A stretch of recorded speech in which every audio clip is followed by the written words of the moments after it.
Okay, so now I'm going to use our generator again with the LED in place. First, make sure we have some kind of current to check that we have current.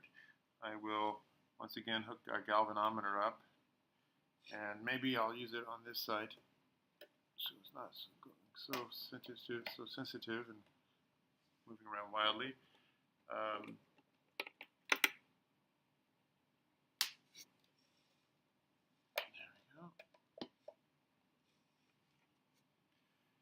So the galvanometer is going to show us that we have alternating current, and it seems to be working.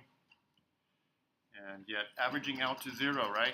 Because positive and negative overall average out to zero. That doesn't mean there's no electricity.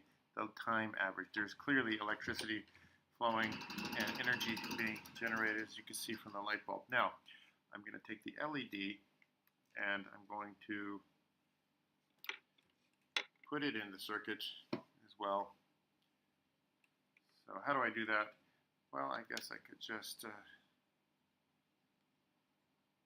it here, right? And then attach the other side.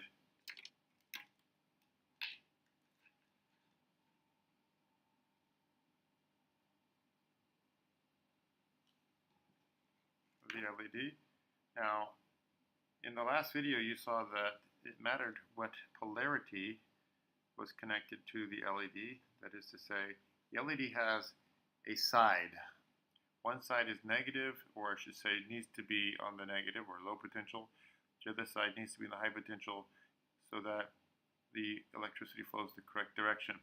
If not, it won't work at all. This LED has the flat side of the plastic indicates the side that needs to be connected to the negative. Okay? And the rounded edge here, which you probably cannot see, indicates the other side. So, well, I've got this randomly hooked on. I didn't really think too much about how it was going. So, let's see what happens if I turn the crank. Do you think it will light up? Is it just a 50-50 chance? Did I get it right? Well, first of all, I don't see anything yet. Why is that? Probably because the wire is loose. So let's try that again. I also want to make sure I actually have this hooked up properly. This is not hooked up where it should be at all. Okay, so this one's here. This one's going to be here. Okay, now that should do something, right? I'm going to unscrew this light bulb just for a minute, in a little bit, so that it does not distract us from what we're supposed to be looking at. And as you can see, the LED is illuminating just fine. Does that mean that I had it orientated the right way? Got lucky? What happens if I go the other way? The electricity doesn't go the other way. Why is it flashing and why am I getting light? Well, what if I flip it around? I'll take that one off there and this one over here. And as you can see, it still works. Why? Because it's alternating current. The current is always going back and forth, back and forth. And so even when it's going the wrong way, have a turn later, it will be going the right way. Okay? Let's see what happens now if we measure the current that is coming through this bulb. You ready? I'm going to disconnect here. Pass it through the meter over here, come out of the meter on this side, and then connect it to our generator. In other words, we have simply inserted the meter into the circuit, okay? And now let's take a look. The LED should still pretty much do the same thing, but take a look at the meter.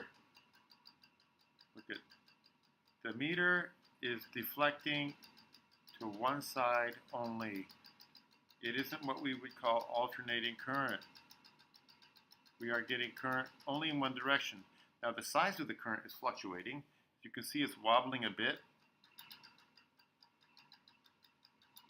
That's because I'm not turning this as a constant rate, but also even if I were, there's a smaller wobbling that's happening. And that's because the flux is not constantly changing at a constant rate. You're still getting times where the flux through the coil is changing at a greater rate and at a lesser rate. Oh, and there's one more thing. When it's flipped around and the electricity is going the other way, there's no current in here. But the meter doesn't respond fast enough to show that the current drops down to 0 because it flips back very quickly. Even at a low speed, the meter does not respond fast enough to show that the current in the wire goes down to 0. But all we are measuring is the current in one direction, so it always looks like it's going in a direct current way. If I go the other way, what will happen to the meter? If I crank it the other way, what do you think? Let's find out. It also goes the same way. It doesn't matter which way I crank this, the current flows through the wire only in one direction because of the diode. How about that? Now you may have noticed that I didn't get much light out of here, mainly because I wasn't cranking it fast enough. Oops. Whoa. Let's see if we can get this to... It doesn't light up quite as much as with the battery, because I'm only producing a few volts. Okay. Now, speaking of volts, we could go back to our voltmeter and see if the diode will now allow us to have what we called direct current. So let's put that there. This is the other end here. We'll put on 3 volts. Now remember, it was just flipping back and forth, averaging 0.